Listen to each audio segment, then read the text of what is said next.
ಬಿಸಿಲಲ್ಲಿ ನೀವೆಲ್ಲರೂ ಕೂಡ ಈ ಕಾರ್ಯಕ್ರಮಕ್ಕೆ ಬಂದಿದ್ದೀರಾ. ನಾನು ಹೆಚ್ಚು ಸಮಯ ತಗೊಳ್ಳಿಕ್ಕೆ ಹೋಗೋದಿಲ್ಲ. ಈ ಒಂದು ಬಹಳ ಅರ್ಥಪೂರ್ಣವಾಗಿರ್ತಕ್ಕಂಥ ಕಾರ್ಮಿಕರ ದಿನಾಚರಣೆಯ ಕಾರ್ಯಕ್ರಮ ವೇದಿಕೆ ಮೇಲೆ ಉಪಸ್ಥಿತರಿರ್ತಕ್ಕಂಥ ಈ ತಾನೇ ತಮ್ಮನ್ನೆಲ್ಲ ಮಾತಾಡಿದಂತ ನಮ್ಮ ರಾಜ್ಯದ ನಾಯಕರಾಗಿರ್ತಕ್ಕಂಥ ದತ್ತಾತ್ರೇಯ ಅವರೇ, ನಮ್ಮ ಗಾಂಧಿನಗರದ ಬಿಜೆಪಿಯ ಅಧ್ಯಕ್ಷರಾಗಿರ್ತಕ್ಕಂಥ ಶ್ರೀ ಕರುಣಾಕರ್ ಯಾದವ್ ಅವರೇ, ಮತ್ತೋರ್ವ ನಮ್ಮ ಬಿಜೆಪಿ ನಾಯಕರು ಮತ್ತು ಮಾಜಿ ನಗರ ಪಾಲಿಕೆ ಅವರೇ, ಈ ಕಾರ್ಯಕರ್ತರ ಈ ಒಂದು ಕಾರ್ಯಕ್ರಮದ ರೂವಾರಿಗಳು, ಸ್ನೇಹಿತರು ಆಗಿರ್ತಕ್ಕಂಥ ವಿಜಯ್ ಕುಮಾರ್ ಅವರೇ, ಮತ್ತೊಬ್ಬ ನಮ್ಮ ಆತ್ಮೀಯರಾಗಿರ್ತಕ್ಕಂಥ ಗಣೇಶ್ ವೇದಿಕೆ ಮೇಲೆ ಇರ್ತಕ್ಕಂಥ ಬಹಳಷ್ಟು ಜನ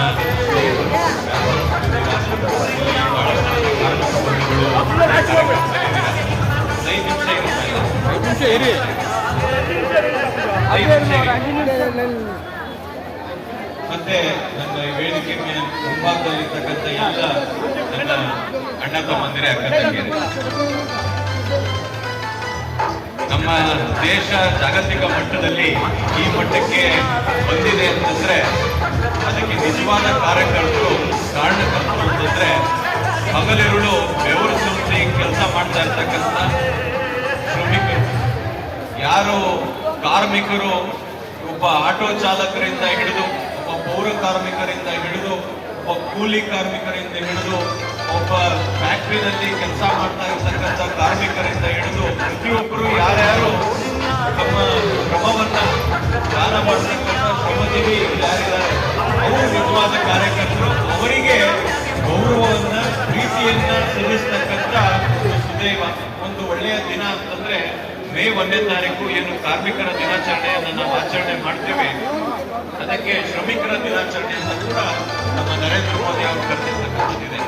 ಇದನ್ನ ಬರೀ ನಾವು ಮೇ 1ನೇ ತಾರೀಕಿಗೆ ಮಾತ್ರ ಸೀಮಿತವಾಗ್ತೇನೆ, ಪ್ರತಿ ದಿನವೂ ಕೂಡ ಆ ಒಬ್ಬ ಶ್ರಮಜೀವಿಗೆ ನಾವು ಕೊಡ್ತಕ್ಕಂಥ ಗೌರವವನ್ನ ಅದೇ ರೀತಿ ಕೊಡಬೇಕು.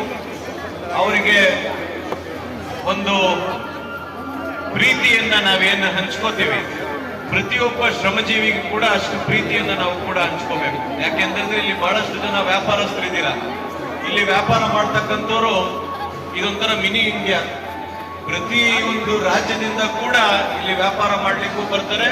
ಮತ್ತೆ ವ್ಯಾಪಾರದಲ್ಲಿ ಇಲ್ಲಿ ನಮಗೆ ವ್ಯಾಪಾರ ಅಂಗಡಿ ಮಾಲೀಕರು ಕೂಡ ಬಹಳಷ್ಟು ಜನ ಬೇರೆ ಬೇರೆ ರಾಜ್ಯದಿಂದ ಬಂದಿರ್ತಕ್ಕಂಥವ್ರು ಇದ್ದಾರೆ. ಇಲ್ಲಿ ವ್ಯಾಪಾರ ಮಾಡಕ್ ಬರ್ತಕ್ಕಂಥವ್ರು ಕೂಡ ಬೇರೆ ಬೇರೆ ರಾಜ್ಯದಿಂದ ಬರ್ತಕ್ಕಂಥವ್ರು ಇದ್ದಾರೆ. ಅವ್ರಿಗೂ ಕೂಡ ಉಸಿರಾಡಕ್ಕೆ ಇವತ್ತು ಅವಕಾಶ ಇದೆ ಅಂತಂದ್ರೆ ಇಲ್ಲಿ ಕಾರ್ಮಿಕರು ಹೇಳಲಿಕ್ಕೆ ಇಷ್ಟಪಡ್ತೀನಿ. ಯಾಕೆ ಅಂತಂದ್ರೆ ಅವರು ಶ್ರಮ ಪಟ್ರೆ ನಾವೆಲ್ಲರೂ ಕೂಡ ಇಲ್ಲಿ ಸುಖವಾಗಿರ್ತಕ್ಕಂಥದ್ದಾಗ್ತದೆ. ಇಲ್ಲಿ ಒಬ್ಬ ಪಿಕೆ, ಯಾರೋ ಒಬ್ಬ ಪೌರ ಕಾರ್ಮಿಕ ಕೂಡ ಬೆಳಗ್ಗೆಯಿಂದ ಅವನ ಕೆಲಸವನ್ನ ಅವನು ಜವಾಬ್ದಾರಿಯನ್ನ ನಿರ್ವಹಿಸದೇ ಇದ್ರೆ ನಾವಿಲ್ಲಿ ಓಡಾಡ್ಲಿಕ್ಕಾಗೋದಿಲ್ಲ. ಇಲ್ಲೊಬ್ಬ ಆಟೋ ಚಾಲಕ ಅವನ ಕೆಲಸವನ್ನ ಮಾಡ್ಲಿಲ್ಲ ಅಂತಂದ್ರೆ ನಾವಿಲ್ಲಿ ವ್ಯಾಪಾರ ಮಾಡ್ಲಿಕ್ಕಾಗೋದಿಲ್ಲ. ಹಾಗಾಗಿ ಪ್ರತಿಯೊಬ್ಬರ ಮನುಷ್ಯ ಯಾರ್ಯಾರು ಅವನ ಶ್ರಮವನ್ನ ಪಟ್ಟಿರ್ತಕ್ಕಂಥದ್ದಿದೆ, ಅವರೆಲ್ಲರಿಗೂ ಕೂಡ ಇವತ್ತು ನೆನೆಸ್ಕೊಳ್ಬೇಕಾಗಿರ್ತಕ್ಕಂಥ ನಮ್ಮ ಒಂದು ಒಳ್ಳೆಯ ದಿನ. ಹಾಗಾಗಿ ಈ ಒಂದು ಅರ್ಥಪೂರ್ಣವಾದಂತಹ ಕಾರ್ಯಕ್ರಮ ಅವ್ರಿಗೆಲ್ಲರಿಗೂ ಕೂಡ ಗೌರವ ಸಲ್ಲಿಸಬೇಕು. ಅವರಿಗೆ ಬೇರೆ ಬೇರೆ ರೀತಿಯಲ್ಲಿ ಅವರಿಗೆ ವಿಮೆ ಮಾಡ್ಕೊಡ್ತಕ್ಕಂಥ ಕೆಲಸವನ್ನ, ಮತ್ತೆ ಅವರಿಗೆ ಸಹಾಯ ಮಾಡ್ತಕ್ಕಂಥ ಕೆಲಸವನ್ನ ಏನು ವಿಜಯ್ ಕುಮಾರ್ ಅವರು ಹಮ್ಮಿಕೊಂಡು ಇವತ್ತು ಕಾರ್ಯಕ್ರಮವನ್ನ ಆಯೋಜನೆ ಮಾಡಿರ್ತಕ್ಕಂಥದ್ದಿದೆ. ನಿಜಕ್ಕೂ ಅವರಿಗೆ ಅಭಿನಂದನೆಯನ್ನು ಸಲ್ಲಿಸಲಿಕ್ಕೆ ಇಷ್ಟಪಡ್ತೇನೆ. ಇದೇ ರೀತಿ ಮುಂದಿನ ದಿನಗಳಲ್ಲೂ ಕೂಡ ನಾವು ಬಡವರ ಪರವಾಗಿ ಕೆಲಸವನ್ನ ಮಾಡಿ ನಿಮ್ಮ ಜೊತೆಗೆ ನಾನು ಕೂಡ ಯಾರಿಲ್ಲಿ ಶ್ರಮಿಕರಿದ್ದಾರೆ ಅವರ ಧ್ವನಿಯಾಗಿ ನಾನು ಕೂಡ ನಿಂತ್ಕೊತೀನಿ. ಅವರ ಕಷ್ಟ ಸುಖಗಳಲ್ಲಿ ನಾನು ಕೂಡ ಭಾಗಿಯಾಗ್ತೀನಿ. ನಾವು ಮುಂದಿನ ದಿನಗಳಲ್ಲಿ ನಾವು ಏನು ಅಧಿಕಾರಕ್ಕೆ ಬಂದ್ರೆ ನಮ್ಮ ರಾಜ್ಯದಲ್ಲಿ ಕೂಡ ಇವಾಗ ಕೇಂದ್ರದಲ್ಲಿ ನಾವು ಅಧಿಕಾರದಲ್ಲಿದ್ದೇವೆ. ಬಿಜೆಪಿ ಪಕ್ಷ ನರೇಂದ್ರ ಮೋದಿ ಅವರು ಹಲವಾರು ಕಾರ್ಯಕ್ರಮಗಳನ್ನ ಶ್ರಮಿಕರಿಗೋಸ್ಕರ ಮೀಸಲಿಟ್ಟಿರ್ತಕ್ಕಂಥದ್ದಿದೆ. ಆದ್ರೆ ತುಂಬಾ ಜನಕ್ಕೆ ಆ ಕಾರ್ಯಕ್ರಮಗಳು ಏನು, ಆ ಯೋಜನೆಗಳೇನು ಅನ್ನೋದು ಗೊತ್ತಿರ್ಲಿಕ್ಕಿಲ್ಲ. ಅದಕ್ಕೆ ನಾವುಗಳು ಬಿಜೆಪಿ ಕಾರ್ಯಕರ್ತರು ವಿಜಯ್ ಕುಮಾರ್ ಅಂತವರು ಅವಾಗೆ ಈ ಶ್ರಮ್ ಕಾರ್ಡ್ ಅಂತ ಇರ್ತಕ್ಕಂಥದ್ದಾಗಿರ್ಬೋದು, ರಾಜ್ಯ ಮತ್ತೆ ಕೇಂದ್ರ ಸರ್ಕಾರದಲ್ಲಿ ಕೊಟ್ಟಿರ್ತಕ್ಕಂಥ ಎಲ್ಲ ಯೋಜನೆಗಳನ್ನ ಅವ್ರಿಗೆ ತಲುಪಿಸ್ತಕ್ಕಂಥ ಕೆಲಸವನ್ನ ನಾವು ಮಾಡಬೇಕು. ಆಗ ಒಬ್ಬ ಕಾರ್ಮಿಕನಿಗೆ ಅದು ತಲುಪಿದ್ರೆ ಅವನ ಇಡೀ ಕುಟುಂಬಕ್ಕೆ ಅದು ಒಳ್ಳೇದಾಗ್ತದೆ.